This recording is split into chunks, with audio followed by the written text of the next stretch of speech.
Hablemos. Voces especializadas en ciencias sociales y humanidades, historia, antropología, literatura, estudios políticos e internacionales, agua y sociedad. Divulguemos la ciencia. Hablemos.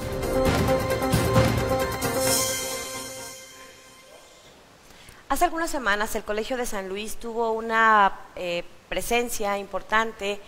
Estuvo con nosotros el Lama Rinchen, espero haberlo pronunciado bien, si no ahorita nuestro invitado me va a corregir. Y bueno, pues hubo un conversatorio en torno a el arte de la paz.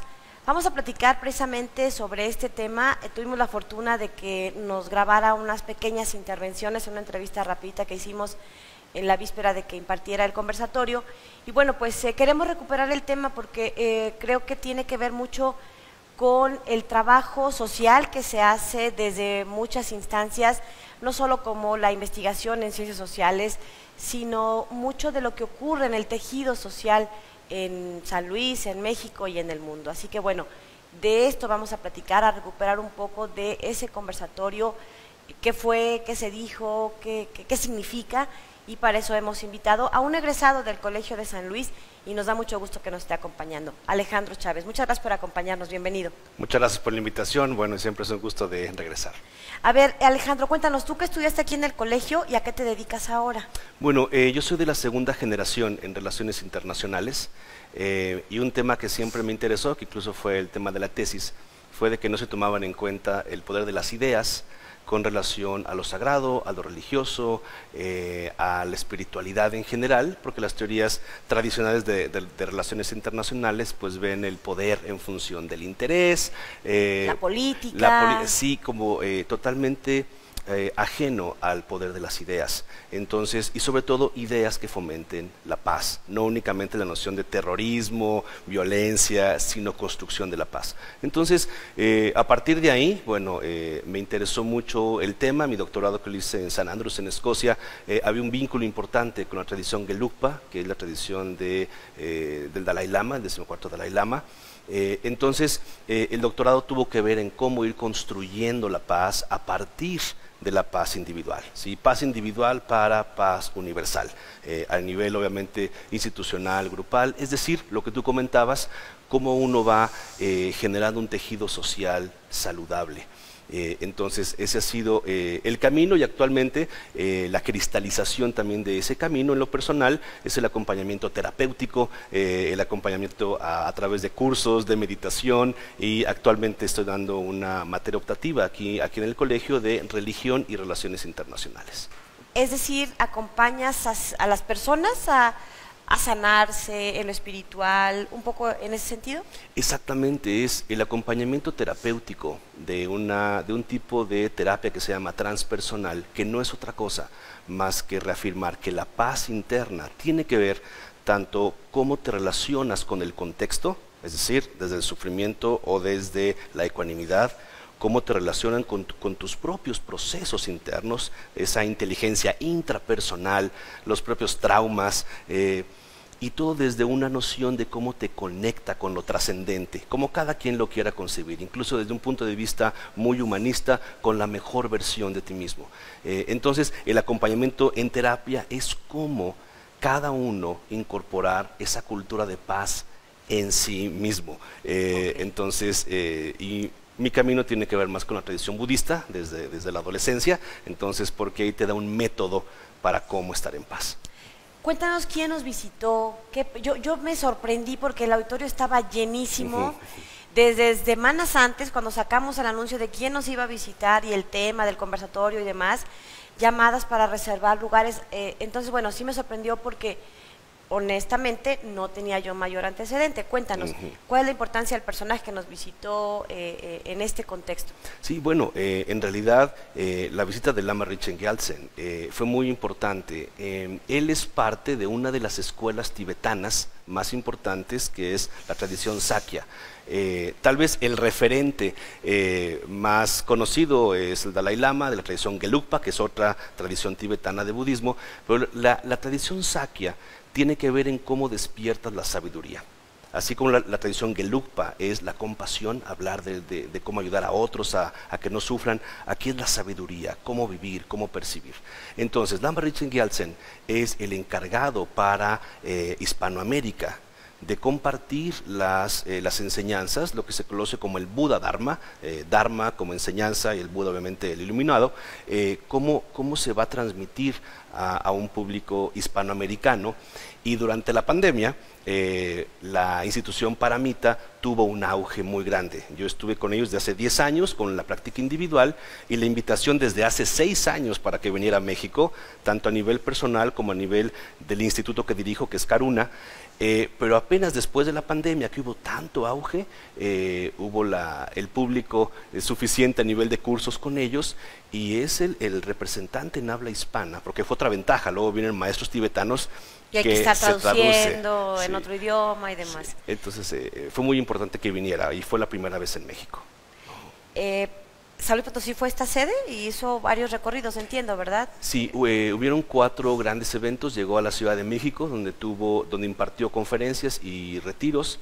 Después vino a San Luis, que tuvimos la fortuna de que fueran conferencias, porque fue abierto a todo público, no únicamente restringido en retiro con costo. Fueron todas las conferencias gratuitas, tanto en la Facultad de Medicina de la Autónoma, como aquí en el Colegio de San Luis. Después se fue a Zacatecas a un retiro y posteriormente a Puebla. Entonces fue la primera visita a México. Se dieron las condiciones en realidad para que pudiera venir, y uno de los intereses particulares era poder traer al colegio, porque cuando yo estaba, por iniciativa también del doctor Calvillo, del doctor David, se tuvo el evento de diálogo entre civilizaciones. Y uno de los elementos importantes era cómo concretamos el diálogo entre culturas y filosofías. Entonces, esa fue una de las ideas. Bueno, nos vamos a dejar ahora con precisamente Lama. Tuvimos la oportunidad de platicar algunos minutos y en este primer fragmento nos comenta acerca del arte de la paz. Y continuamos para seguir charlando con nuestro invitado de hoy. El conversatorio fue una plataforma muy interesante para compartir aquí en San Luis de Potosí el tema más principal que nos concierne hoy en día en este mundo en donde enfrentamos retos muy importantes: la paz, el arte de la paz, cómo lograr estabilidad en el mundo, estabilidad en nuestro país, armonía en nuestra familia y felicidad y paz dentro de nosotros. Es a lo mejor el tema más importante que tenemos que atender hoy en día, lo más valioso para lograr felicidad y bienestar en nosotros. Y lo vimos de diferentes ángulos, de diferentes perspectivas. Uno de ellos es: tenemos que buscar soluciones a los problemas allá afuera en el mundo, dificultades que nos están bloqueando, limitando, pero a la vez tenemos que buscar soluciones dentro de nosotros mismos. Si nosotros no tenemos paz interna, armonía interna, entonces vamos a crear conflicto en la familia, conflicto con los amigos, en la sociedad y demás. Entonces tenemos que trabajar de diferentes maneras, en diferentes contextos, tener un enfoque integral, un enfoque holístico. Diálogo entre civilizaciones es un libro realizado por el doctor Tomás Calvillo, investigador del Programa de Estudios Políticos e Internacionales del Colegio de San Luis. En esta obra nos habla de cómo el pensamiento de Mohammad Khatami puede ser una llave para el entendimiento entre Occidente y el mundo musulmán, un puente entre la tradición y la modernidad. Mohammad Khatami es un intelectual, filósofo y político iraní, defensor de la moralización de la política. Fue el 5º presidente de Irán entre 1997 y 2005. El libro hace énfasis en el concepto de diálogo entre civilizaciones, un llamado a aceptar las diferencias y promover las soluciones compartidas por medios pacíficos, no solo en el escenario internacional y globalizado, sino también en el contexto nacional de Irán. Se trata de una apuesta por la paz y no por la guerra. Puedes adquirir este ejemplar en la página web de la librería del Colsan.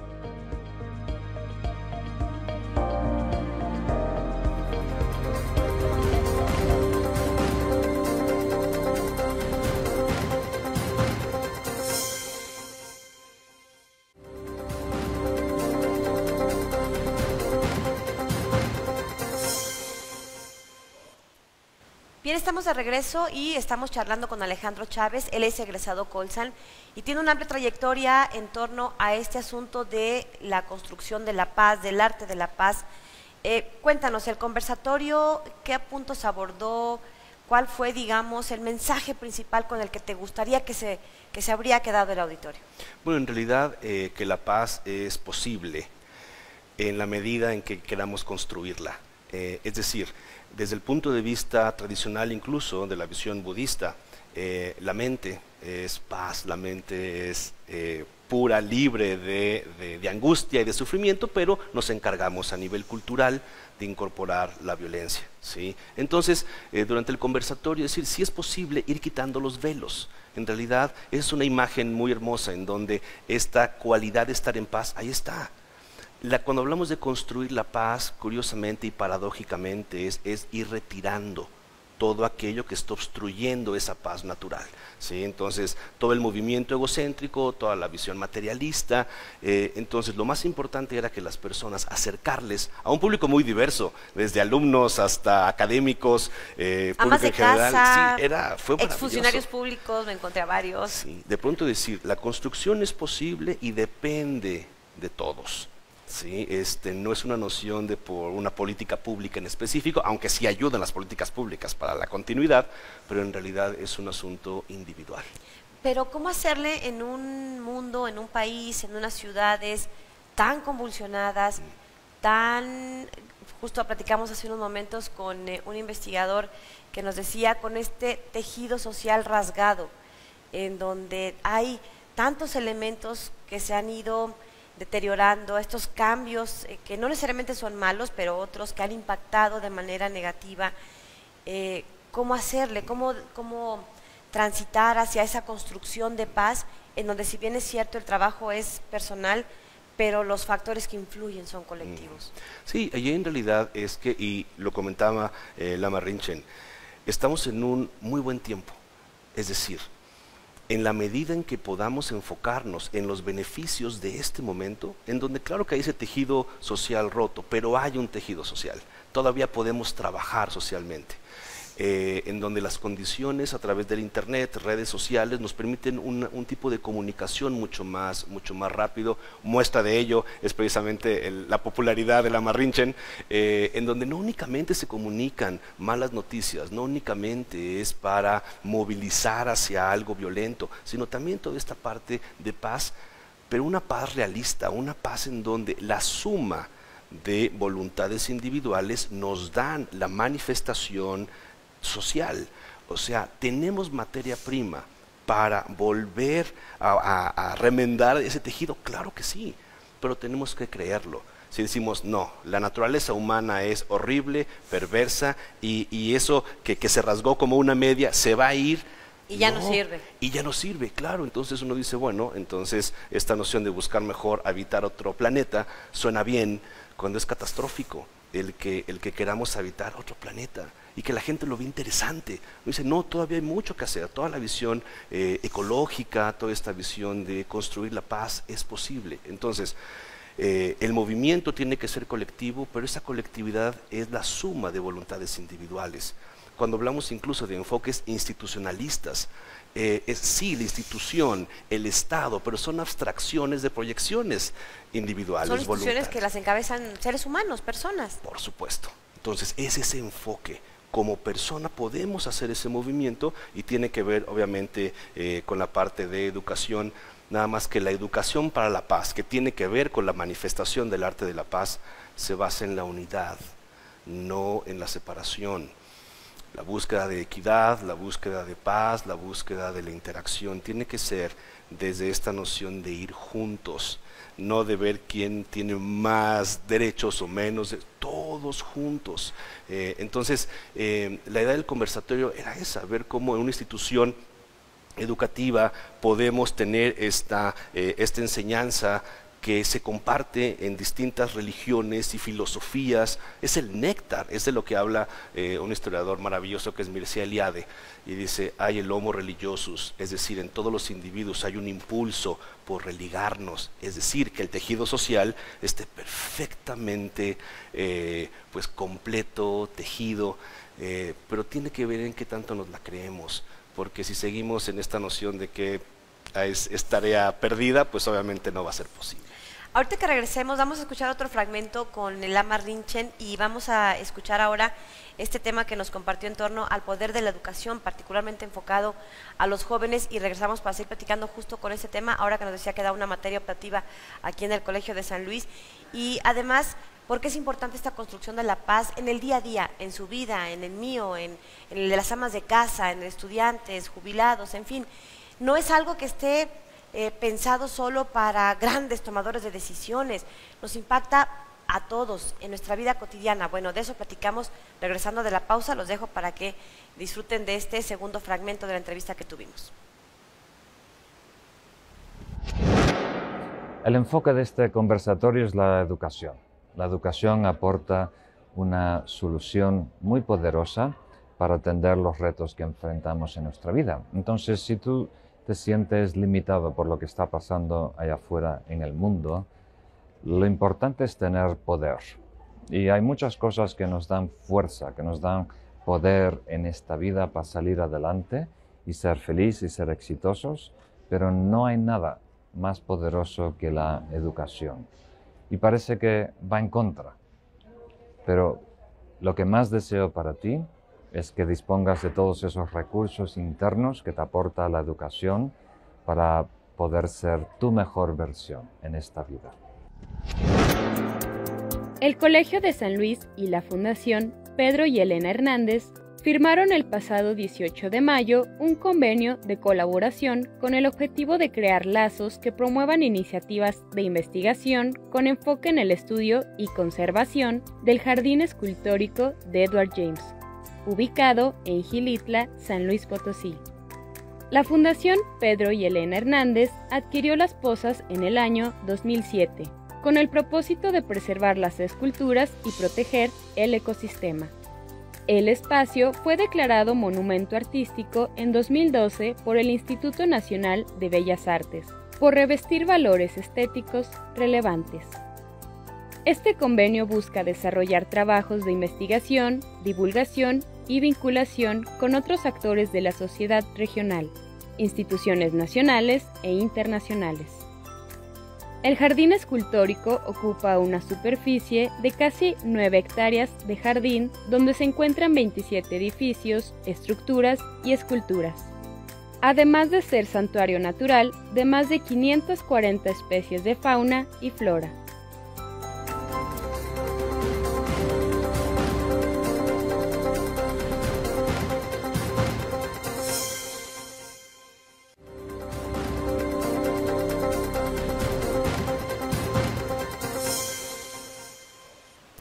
Bien, seguimos platicando con Alejandro Chávez, egresado del Colegio de San Luis y quien está inmerso en este tema de la construcción de la paz y la no violencia.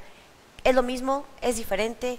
¿Qué significa construcción de la paz versus no violencia? Ok, bueno, la construcción de la paz tiene que ver con esa voluntad genuina de ir generando condiciones para construir algo, para formar algo. Como comentamos, la formación en este caso es ir retirando todo aquello que nos perturba, y eso que nos perturba tiene que ver con cómo nos hacemos la guerra, ¿sí? Entonces la no violencia es deja de hacerte la guerra para que puedas construir la paz. El ahimsa, que es el término en sánscrito y que está impregnado en muchos movimientos de paz en India, la ahimsa es la no violencia empieza contigo. Entonces la no violencia es no te haces daño, distinto a la agresividad. Recordemos que la agresividad es ir hacia adelante. En lugar de ser regresivo, eres agresivo. La agresividad, ir hacia adelante, es útil. La violencia no, porque la violencia implica que ya haya una guerra interna.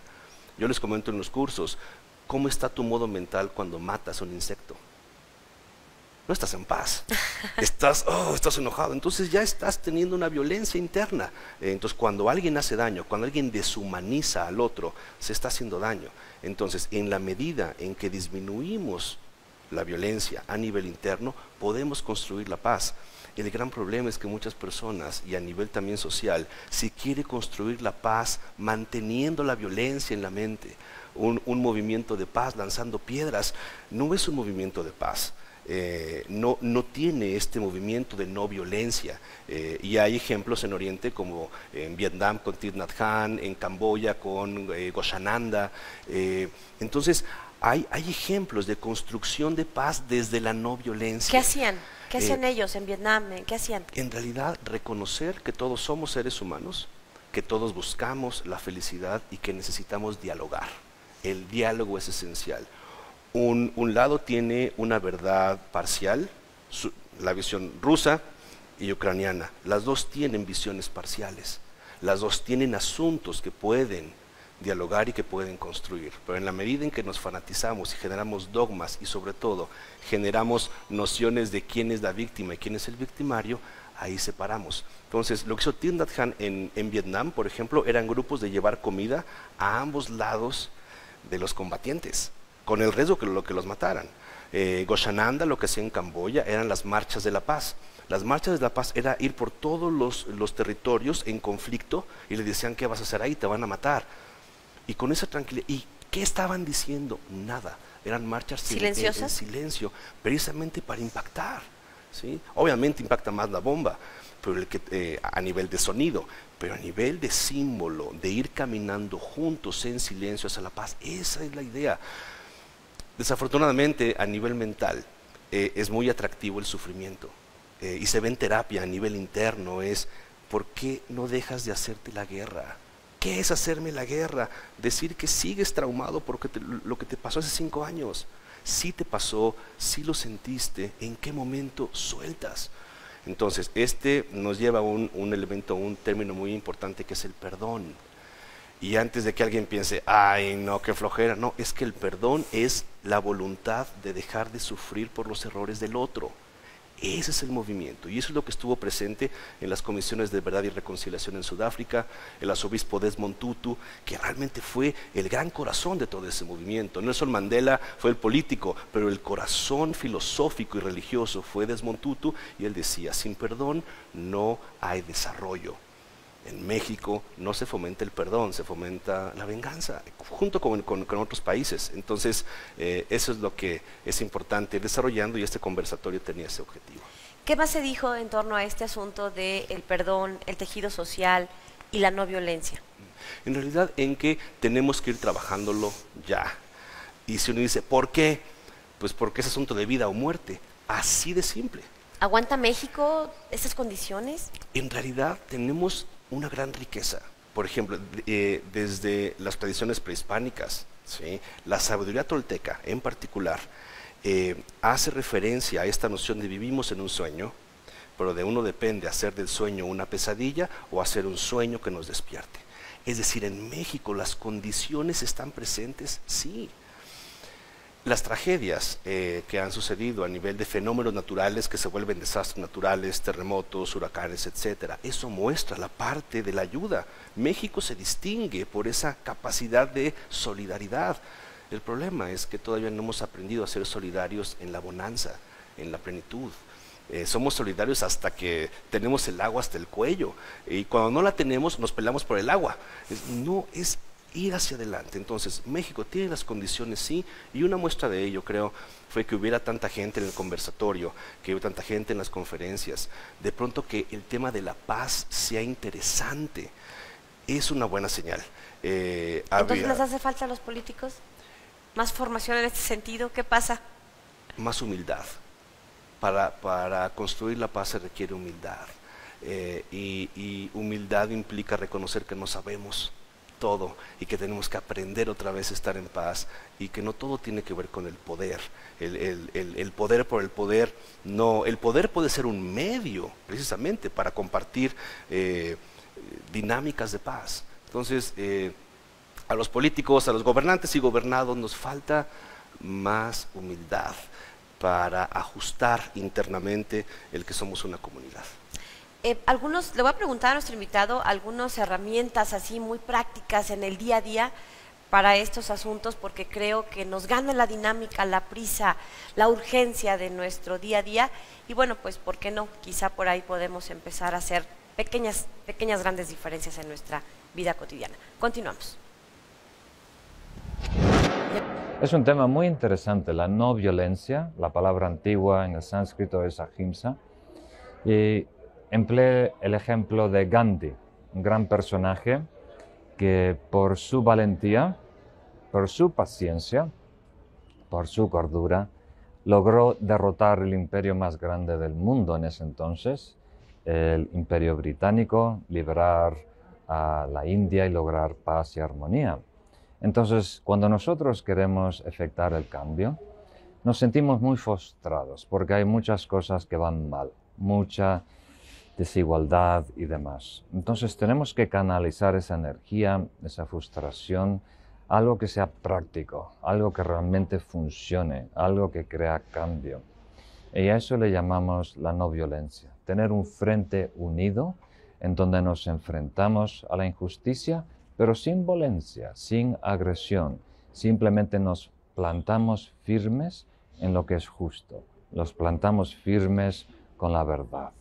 Y si somos fuertes, si nos aguantamos brazo en brazo, entonces todo allá afuera tiene que ceder, todo tiene que rendirse a esa verdad. Entonces ten paciencia, las cosas importantes toman tiempo, los cambios significantes que perduran a largo plazo, que son sostenibles, toman tiempo, pero tienen que venir de un lugar sano, de un lugar honesto y puro, que es la verdad.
Bien, estamos de regreso y Alejandro Chávez, cuéntanos un poco, ¿hay herramientas?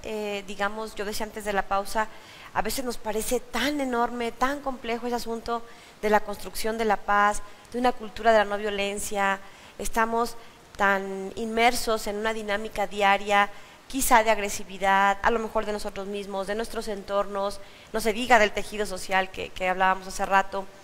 ¿Hay opciones, hay soluciones, hay algunas herramientas que nos puedas compartir para quien nos está viendo, que a lo mejor no tuvimos tiempo de revisar en el conversatorio, pero que son muy útiles en el día a día y que no cuestan tanto, ni en tiempo ni en otro tipo de costos, digamos? Sí, bueno, mira, una técnica para las personas que son más racionales, que dicen, bueno, todavía no me hables de meditación, antes de eso, y esto viene de la tradición estoica, ¿no?, de los estoicos, y Epícteto decía, hay únicamente 3 tipos de asuntos, los tuyos, los del otro y los de la vida.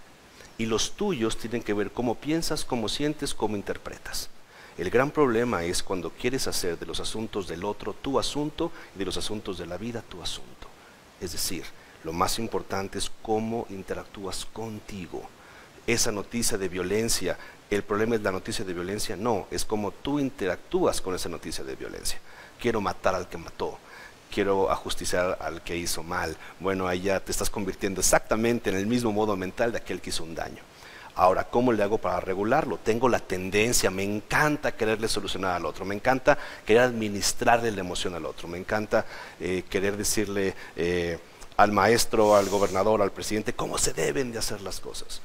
Antes de eso, regresa a ti. ¿Y cómo regresamos hacia nosotros? Bueno, la práctica meditativa, que está científicamente comprobado que ayuda a tener procesos mentales de mayor equilibrio, estabilidad, ecuanimidad, que no quiere decir no siento nada y me vuelvo robot, sino quiere decir aprendo a sentir. Y eso es algo que a nivel del Instituto Karuna, donde estoy, es como damos herramientas para eso. Meditaciones grupales, cursos, para cómo gestionar la emoción, no para suprimirla, cómo la utilizamos. Entonces, la invitación a acercarse a meditaciones, de preferencia tengan guía, porque ahorita por todos lados están las aplicaciones, está en Netflix, está en YouTube, muchas meditaciones, pero no todas las meditaciones ayudan a todo mundo. Tenemos que ser muy cuidadosos en cuál meditación nos ayuda, porque si no, a algunas personas les da una hipersensibilidad. Entonces, si algo me daba mucha tristeza, me da más tristeza. Entonces, ¿por qué? Y estoy meditando, me dicen, sí, pero el tipo de meditación te lleva a ser hipersensible. Entonces, hay que elegir bien quién nos guía, pero la invitación en realidad es a meditar. Y otra muy simple, darnos una pausa. Hoy, cuando entren a su carro, tomarse un segundo o dos antes de meter la llave. Vas llegando a tu casa antes de meterla. Entonces, darnos 2 segundos, se llama el arte de la pausa. ¿Y por qué esta palabra de arte? Porque el arte incluye conciencia, voluntad e inspiración. Por eso es un arte, no se da de la nada, ¿sí? Tiene una decisión, hay voluntad. Tomo conciencia, me doy cuenta de las cosas, no es automático. Y sobre todo tiene que ver con algo sutil, algo espiritual. ¿Tiene que ver este asunto de la no violencia con un tema generacional, o dirías que en realidad es un problema de todos y no hay esta diferencia, ¿no? En realidad es una distorsión en la manera en que interpretamos la realidad, y eso viene desde siglos. En realidad, la manera en que el ser humano ha interpretado la realidad es desde una noción ignorante, diríamos desde las tradiciones orientales. ¿Qué quiere decir esto? Que yo voy a buscar que la realidad me sirva, es el egocentrismo. El egocentrismo es la manifestación de ignorancia espiritual que simplemente se va actualizando, así como los sistemas operativos, se va actualizando a los desarrollos materiales, ¿sí? Entonces yo voy a ir buscando cómo el mundo me sirva ahora a través de redes sociales, a través de dinero, a través de la inteligencia artificial, que fue otro tema que se habló. O sea, cómo me sirvo del entorno en lugar de cómo le sirvo al entorno. La construcción de la paz tiene que ver con eso, es cómo yo le sirvo a la sociedad de mejor manera. Desafortunadamente las personas no se dan cuenta que le sirven, pero para generar más violencia. Aquí sírvele para que construya la paz. Y Thich Nhat Hanh, un monje vietnamita, que hacía estos movimientos, decía, únicamente se puede construir la paz siendo la paz. Así es que tenemos mucho trabajo. Finalmente, ¿algún dato de contacto tuyo del AMA? Creo que tiene hasta un podcast. Sí, claro. Sí, no, es famosísimo, ¿no? Muy famoso, tiene mucho trabajo. Para en realidad pueden buscarlo en las redes sociales como Instituto Paramita. ¿Sí? Paramita significa perfección y es un elemento fundamental para el budismo mahayana, es decir, tu mente colocarla en ese nivel máximo. Entonces pueden buscarlo como Instituto Paramita. Hay una serie de cursos, muchos de ellos gratuitos, conferencias, y aquí en San Luis nos pueden buscar como Instituto Karuna, en donde es un centro de atención integral, tanto atención médica como psicológica. La invitación es acérquense a prácticas de estabilidad, de tranquilidad, no dejárselo todo a elementos externos, por muy naturales que sean. Es más importante lo que uno pueda hacer a nivel interno. Muchísimas gracias por habernos acompañado. Muchas gracias. Gracias. Bueno, pues nosotros nos despedimos, les damos las gracias por haber estado con nosotros en el programa de hoy y bueno, pues los dejamos con estos últimos materiales, estas últimas cápsulas que hemos preparado para ustedes. Gracias, hasta la próxima. Dentro del mundo latinoamericano, yo vivo ahora en España y tengo la suerte de viajar por Sudamérica y ahora mi primer viaje a México.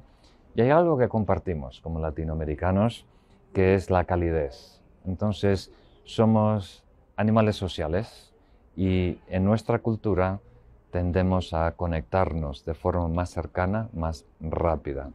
Entonces, tenemos que asegurarnos que nos liberamos de todas las ideas anticuadas, ¿verdad? De todas las conspiraciones, de todas, como diríamos, los dogmas que arrastramos. Y por encima de todo, crear amistad, crear armonía entre nosotros como familia, pero también en nuestro barrio y con desconocidos. Ese es el gran tesoro que tenemos como latinoamericanos, esa cohesión social, esa armonía, esa calidez de espíritu. El Colegio de San Luis te invita a los eventos y actividades que se llevarán a cabo durante los próximos días. Se realizará el coloquio de avances de investigación de la Maestría en Asuntos Políticos y Políticas Públicas del Colsan, el 29 y 30 de mayo a partir de las 10 horas en la Sala de Seminarios 9. Consulta el programa completo en nuestra página web. Se llevará a cabo la presentación del libro Aguas y Pueblos Indígenas, entre la espiritualidad, el derecho humano y el mercado, por el doctor Francisco López Bárcenas, el 31 de mayo a las 17 horas en la Sala Capitán Caldera del Colsan. Se impartirá el taller Las hijas del agua, el papel de las mujeres como cuidadoras del agua para el buen vivir de los pueblos, el 3 y 4 de junio en la Universidad Intercultural del Estado de Puebla. Para mayor información puedes comunicarte al número 221-284-8657. El Laboratorio de Antropología Aplicada sobre Violencia Feminicida invita a que formes parte de Trazándonos en Colectiva, espacio de apoyo mutuo entre mujeres sobrevivientes de violencia feminicida. Puedes consultar las sesiones en nuestra página web y solicitar informes al correo lab@colsan.edu.mx. Consulta los detalles de este y otros eventos a través de nuestra página web www.colsan.edu.mx y síguenos también en nuestras redes sociales.